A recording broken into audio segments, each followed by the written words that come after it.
Mañana con 33 minutos. Monitoreará el audio, por favor, sí, querido Gustavo, porque si no, estamos sí, mal así. 7:33.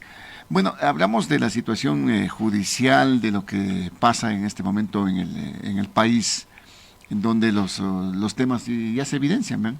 No sé si tenemos contacto, había un contacto, no había contacto en esta mañana para escuchar a los ciudadanos. Antes de saludar con el señor coronel Renato González,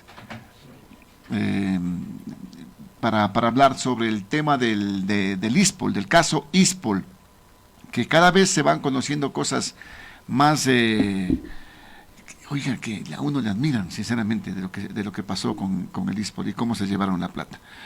Saludamos con el coronel Renato González. ¿Cómo está, coronel? Buenos días. Buenos días, licenciado, y un saludo cordial, Gustavo. ¿Cómo ha estado? A todos quienes nos escuchan. Gracias al director general del ISPOL por estar aquí también con nosotros. Cuéntenos un poquito si están haciendo algunas delaciones, en este caso, saliendo temas que no se los conocía y que a través de la justicia de los Estados Unidos ya se están haciendo evidentes, porque esto es oficial, pues, ¿no? Esto es con la justicia para que le bajen la pena a uno de los implicados. Se trata de Luis Álvarez Villamar, el ex gerente de operaciones del DCVAL y también ex funcionario de la Bolsa de Valores de Guayaquil, quien en meses anteriores ya recibió una sentencia de 26 meses de prisión y 3 años de libertad controlada. Sin embargo, hace pocos días, a través de su abogado Luis Petros, y aquí tengo yo el documento, presentaron un escrito a las Cortes norteamericanas donde nos llama la atención dos temas. El primero es que él solicita que le rebajen en 1/3 la pena, situación que finalmente ocurrió, basándose en que los argumentos son la colaboración que se dio tanto a la justicia norteamericana como a la ecuatoriana, y aquí viene lo fundamental, pese a que él tuvo conocimiento de que otras personas que quisieron cooperar fueron asesinadas.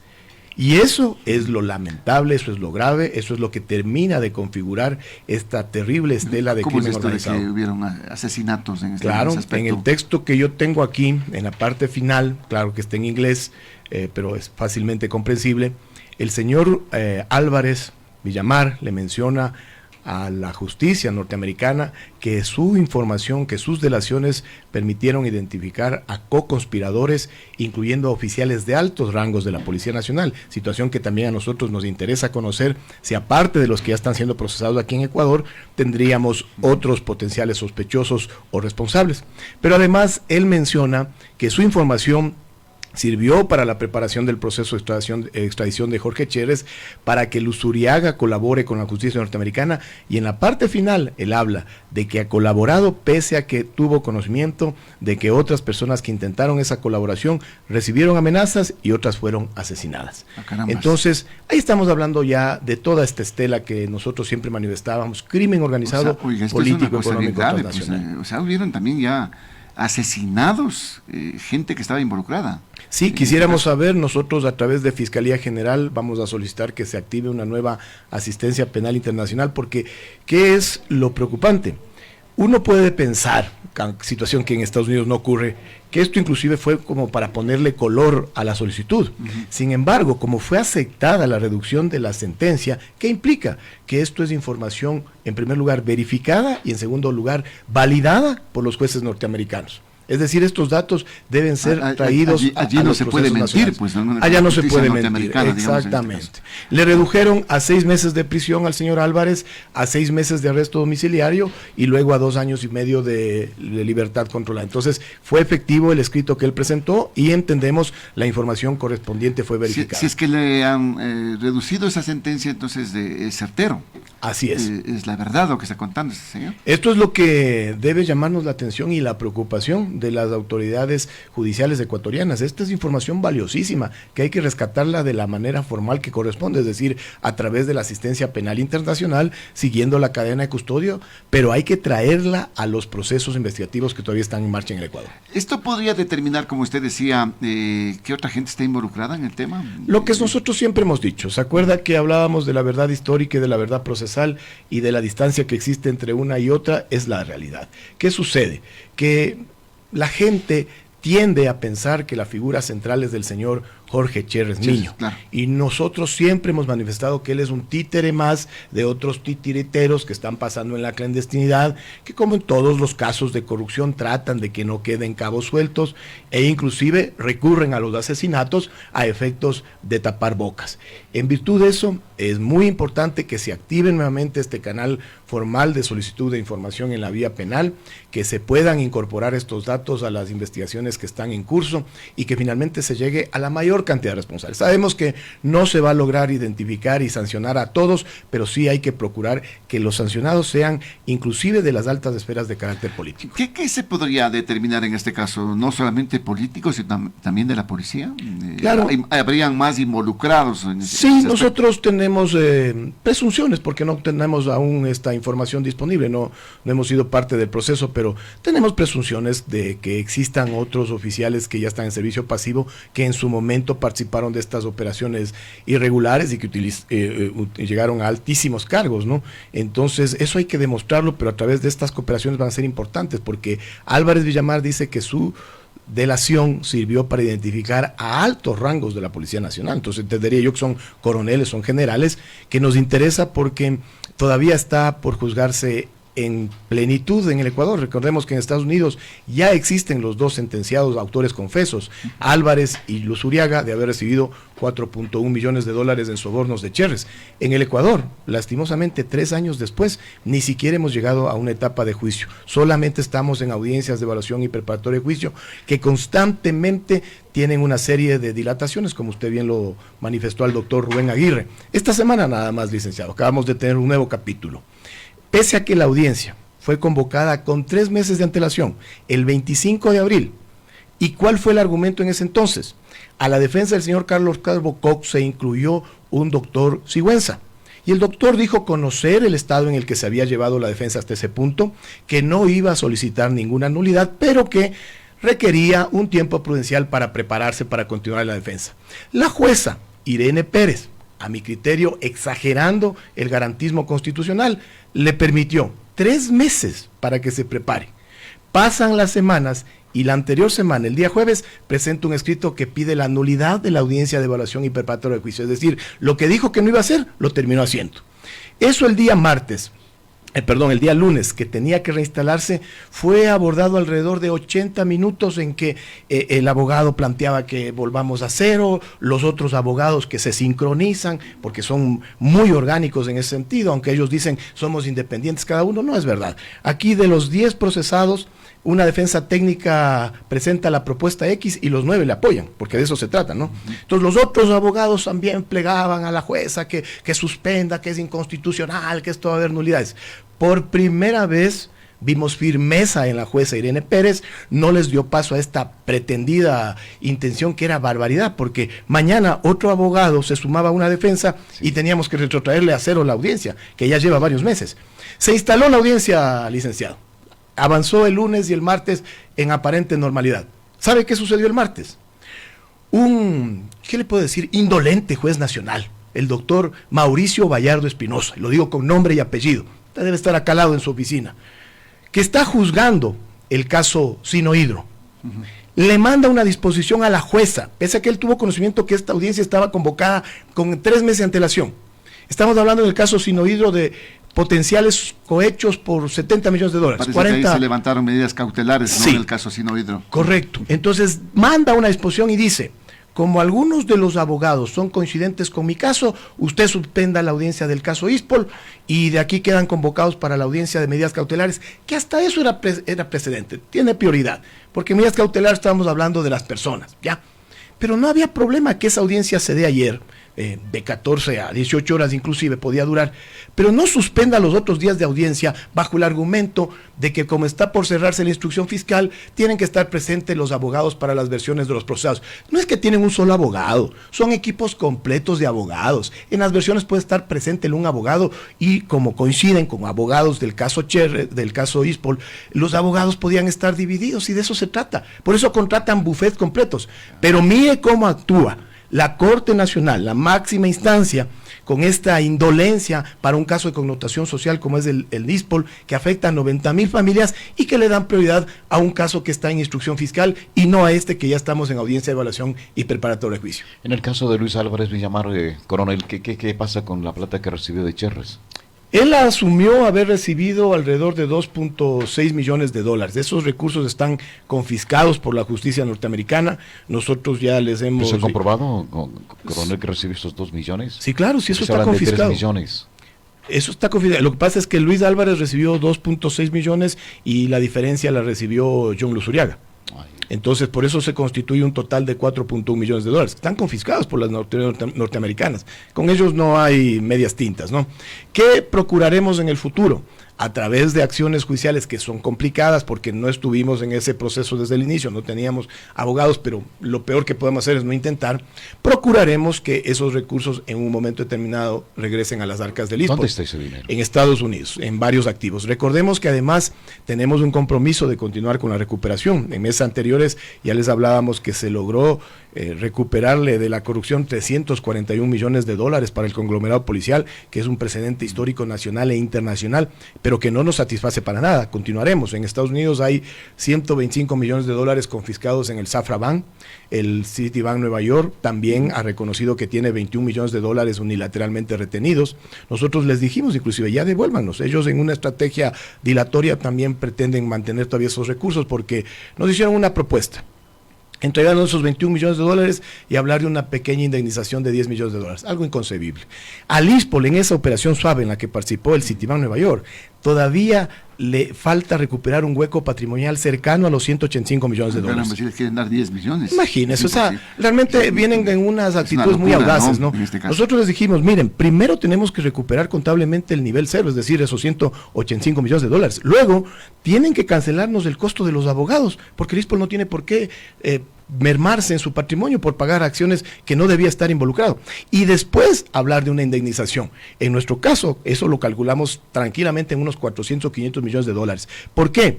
Porque el 2020 el Citibank ya recibió una sanción de la Reserva Federal Norteamericana de 400 millones de dólares por tener controles laxos para el lavado de activos.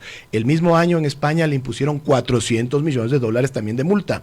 Y en el año 2021 llegaron a un acuerdo extrajudicial con Banamex en México por 92 millones de dólares. Y al Ecuador, al ISPOL, en una especie de bofetada, le quieren botar 35 millones de dólares y muchas gracias. Eso no lo vamos a permitir. Mientras estemos al mando del ISPOL, de su dirección general, tienen que entender con quiénes están tratando. Ahora, hay voluntad, digamos, en este caso y el apoyo pertinente porque me he quedado medio absorto con este tema de lo que dice este implicado en Estados Unidos y que tiene relación específicamente con que ha habido inclusive hasta muertos, asesinatos. ¿Hay voluntad para llegar hasta las últimas consecuencias, coronel? De parte nuestra sí, y yo tengo que reconocer una vez más el apoyo que nos ha dado el mando institucional, no solo el actual, sino 3 mandos anteriores, me refiero desde el tiempo en que nos designaron al Instituto de Seguridad Social de la Policía Nacional, los sucesivos comandantes generales y mandos institucionales nos han mantenido al equipo completo ahí, el actual, mi general Fausto Salinas, con mi general Manuel Íñiguez y mi general Fausto Olivo, que son la promoción que está a la cabeza de la institución, nos han ratificado permanentemente el apoyo. Pero esto no se trata solo de la policía. Recordemos que las investigaciones están a cargo de la Fiscalía General del Estado y luego también viene la responsabilidad de los jueces. Entonces, respondiendo a su pregunta, licenciado, de parte del ISPOL, de parte de la Policía Nacional, total predisposición de llegar a los máximos responsables, inclusive conscientes de que puede tratarse de otros oficiales de la Policía Nacional o inclusive personal operativo, técnico operativo me refiero, pero nuestra intención es esto de velarlo de la mejor forma. ¿Qué es lo que sucede? Que en el interín nos encontramos con los obstáculos que vienen de estos poderosos intereses. Les doy un ejemplo. El caso ISPOL empezó simultáneamente con el caso Las Torres. El caso Las Torres ya tiene sentencia. Sí. Lo que hay que preguntarse, los ecuatorianos deberían reflexionar es ¿qué intereses tan poderosos están detrás del caso ISPOL que no podemos llegar ni siquiera a una audiencia de juzgamiento y continuamente tenemos estas dilatorias que nacen inclusive de jueces de la propia Corte Nacional de Justicia? Mucho poder, pues, ¿no? Hay de por medio. Lo que dicen los ciudadanos comunes y corrientes, oigan, hasta sacan plata hasta para abogados. hasta para defenderse tienen la plata que se han llevado. Oiga, y lo de Cherres, ¿está ya con difusión roja, con la Interpol? Sí, él en el mes de diciembre del año anterior ya se emitió la difusión roja de Interpol. Cuando estaba ese caso a cargo de la jueza Yanela Noris, que había mucha mayor agilidad, se llegó inclusive a emitir la solicitud de extradición. Lo ejecutó el señor doctor Iván Saquicel, el presidente de la Corte Nacional de Justicia, lo pasó a Cancillería en tiempos de Juan Carlos Holguín, y la Cancillería ecuatoriana ya la entregó a la Cancillería mexicana. Ahí fuimos alertados que eso es un proceso interno mexicano que puede llevar aproximadamente 18 meses por los recursos a los cuales puede precisamente hacerse eco el procesado Jorge Chers. Pero nosotros preferimos que vaya a Estados Unidos. Tampoco lo han detenido, ¿no?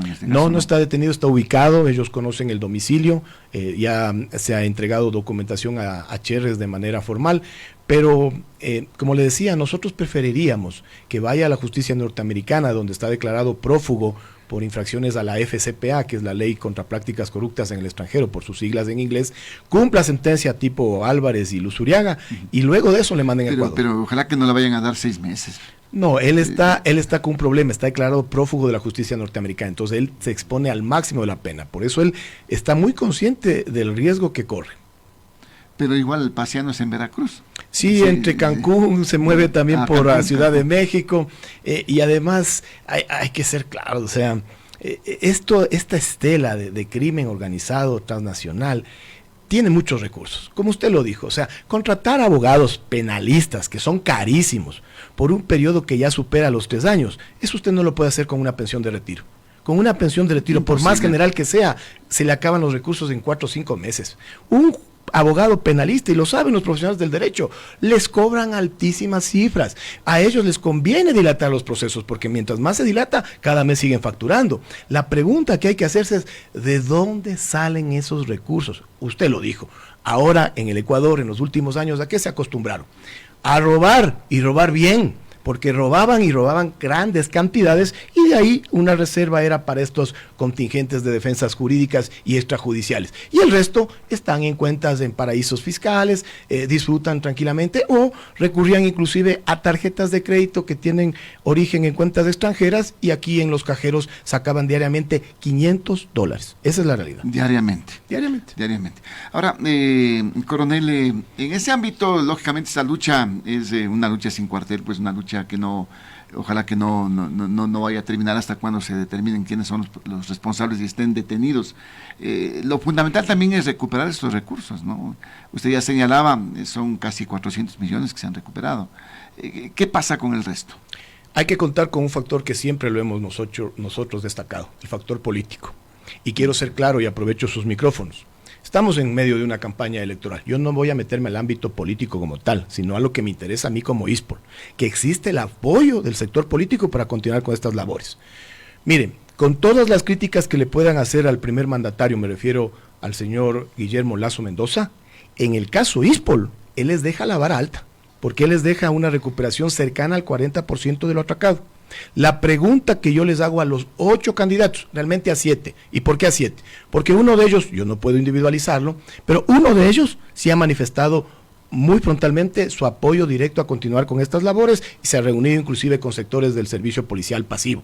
Pero los otros 7, a mí me asombra que no se enteran de estas novedades, miran para otro costado o simple y llanamente no quieren involucrarse en el caso ISPOL. Entonces, nosotros, como conglomerado policial me refiero, vamos a exigir que sea un tema que nos digan los candidatos presidenciales, ¿van o no a continuar con el apoyo de la recuperación? Porque aquí no se trata de que en el ISPOL estemos constantemente exigiendo, bregando, luchando, si no hay apoyo político, claro, no vamos a llegar a nada. Es fundamental el apoyo político para esto, ¿no? Así es. Pero es que esto involucra, como usted ya lo está señalando, a sectores, a estratos realmente muy altos, pues, de gente que de pronto es increíble pensar que estaban haciendo así, delincuentes de cuello blanco. Sí, son personas que además son nombres coincidentes en todos los casos que le han afectado al país en los últimos años. A veces nuestros antiguos decían todos los caminos conducen a Roma, en este caso en particular en corrupción, hay nombres que son reiterativos, ¿no? Y además sí se ve esa estela de impunidad que tienen. Yo me refiero, por ejemplo, en el ámbito político. No quiero entrar ni siquiera a repercusiones de carácter penal porque no es mi rol. Pero sí hay indicios fuertes de responsabilidades. Mire, solo por dar una breve, se podría decir, visita a la memoria, porque la memoria del pueblo ecuatoriano es muy frágil. Tengo en mi poder el cheque que en su momento de la cuenta a nombre del señor Dixon Estrada Lugo, con fecha 13 de enero del 2018 por un monto de $230,000, el señor Jorge Cherres Miño le cruzó a la señora María Paula Christiansen. ¿Quién es ella? La exdirectora administrativa del Ministerio de Interior del 2011 al 2015, cuando era ministro doctor José Ricardo Serrano Salgado. Pero ahora es su actual esposa. Y no solo estos $230,000, en la asistencia penal que ya tienen los fiscales de Ecuador, que deberíamos preguntarles por qué no avanzan esas investigaciones, se llegó a determinar que fue un monto total de $327,000 que esta señora recibió de Jorge Cherres Miño. Me dirán, pero eso no es contundente, es un primer indicio. Pero no solo eso, si usted le suma a este otro indicio, que es un oficio que en su momento me entregó mi general Lino Proaño Daza. ¿Quién es él? Él llegó a ser jefe de Estado Mayor de la Policía Nacional, es decir, el segundo general al mando de la institución en el 2015. Cuando él en diciembre del 2015 le solicita al entonces coronel David Proaño, director del ISPOL, información sobre las inversiones del ISPOL, le niega la información. ¿Se imaginan a un coronel no cumpliendo una orden de un general? Bueno, aquí se dio. ¿Por qué lo hizo? Porque él debe haberse sentido respaldado.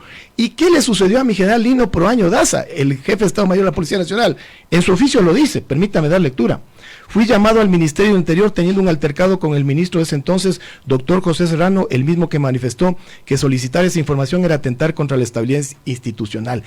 Solicitar información de inversiones que nos atañe a todos los policías era atentar a la estabilidad institucional. ¡Qué bárbaro! Y para cerrar, únicamente para cerrar, porque así de grosera fue la intervención del nivel político en el caso ISPOL, hay una información que en su momento ya circuló por diferentes medios, tanto televisivos como escritos, de los mensajes de chat, de WhatsApp, de la asistencia penal internacional. ¿Qué es lo que sucede? En enero del 2016, cuando ya se concretó ese atraco de la mal llamada Operación SWAP, por la cual el ISPOL perdió 327 millones, la Superintendencia de Bancos el 13 de enero intentó un proceso de supervisión de esa operación y se emite este oficio, el 010, firmado por la economista Mayra Alejandra Flores Aneloa, al director del ISPOL, coronel David Proaño, solicitando información de la Operación SWAP. Él se humilla a procesados ahora del caso que le estamos manifestando, está aquí en Quito. Me refiero a John Luz Uriaga, que está detenido en Estados Unidos, sí, a Rafael Nuque, entonces director económico, y a Santiago Duarte, asesor jurídico. Los tres están procesados aquí en el caso de peculado. Y ellos el 15 de enero emiten la respuesta a la Superintendencia de Bancos. ¿Qué es lo anecdótico? Esta respuesta se basa en estos mensajes de chat entre Jorge Cherres y John Luz Uriaga. Jorge Cherres le dice a John Luz Uriaga: cuéntales la historia y muéstrales lo que ibas a mandar, las liquidaciones de bolsa, el detalle central y los tickets de fuera y nada más. Es decir, mándale esto a la super de bancos. Y mira el cierre. Tranquilo, todo va bien. Igual tengo llegada al ministro del Interior directamente, pero directo. ¿Cuál era el ministro del Interior? José Serrano. Entonces muchos me dirán, pero es que Cherres pudo estar blofeando con mensajes. Bueno, si estaba blofeando, la realidad es que a partir de ese día, la Superintendencia de Bancos no solicitó ninguna información adicional. Entonces súmenle los cheques y el dinero que recibió la señora María Paula Christiansen, ahora esposa del señor José Serrano. Súmenle el oficio en el cual demuestra mi general Lino Proaño que fue perseguido por solicitar información del ISPOL. Súmenle estos mensajes de chat y la respuesta de la super de bancos. Y además, súmenle la condecoración pues que le dio el entonces presidente de la Asamblea, José Serrano, al entonces gran inversionista Jorge Cherres. Blanco es y la gallina lo pone. Si así, dándoles, pero las señas, le estoy dando pelos y señas, no quieren llegar a él, no me pidan a mí responsabilidades. Ahora, este tema, teniendo tanta trascendencia, llegará a un fin que quisiéramos todos los ecuatorianos, pero al menos a recuperar esa plata, coronel. Sí, ese es el fin último. Mire que en el camino nosotros tenemos claridad de que las sanciones penales son objetivos de alcance intermedio. ¿A qué nos referimos? Hay que sentar precedentes. Esto no puede volver a repetirse, pero además no puede quedar en la impunidad. Hay que sentar precedentes, entonces hay que llegar a sanciones penales. Pero las sanciones penales no nos revuelven los recursos. Finalmente, lo que nosotros apuntamos es a la recuperación de recursos. Por eso es que en estos 2 años y meses de gestión, nos hemos abierto varios frentes, desde el ámbito mediático, y agradecemos estas continuas invitaciones que ustedes nos realicen porque nos permite informarle a la ciudadanía los avances. También en el ámbito extrajudicial, muchos de los recursos se recibieron y se recuperaron con arreglos extrajudiciales, que no nos implicaron pagos. También en acciones judiciales, como la recuperación del remanente que tenía el DCVALE, 4.7 millones de dólares, o de acciones administrativas, como el recuperar los 300 millones que estaban en el Banco Central. Pero también hemos presentado 5 acusaciones particulares, hemos estado presentes en casi todas las audiencias, tanto aquí en Quito como en Guayaquil, y lo que buscamos es sanción. Pero no nos hemos descuidado de buscar también este ámbito internacional, donde estamos seguros hay aproximadamente unos 500 millones de dólares, y en su momento también exigir la indemnización del Citibank Nueva York. Oiga, con estos 500 estarían casi recuperando casi todo, ¿no? Verá, si usted me pregunta a mí, y hace pocos días en Guayaquil un colega suyo me hacía la misma pregunta, le digo, mire, hace 2 años, cuando nos hicimos cargo, la pregunta era más crónica y más compleja. Nos decían, ¿y recuperarán algo? Lo hemos demostrado.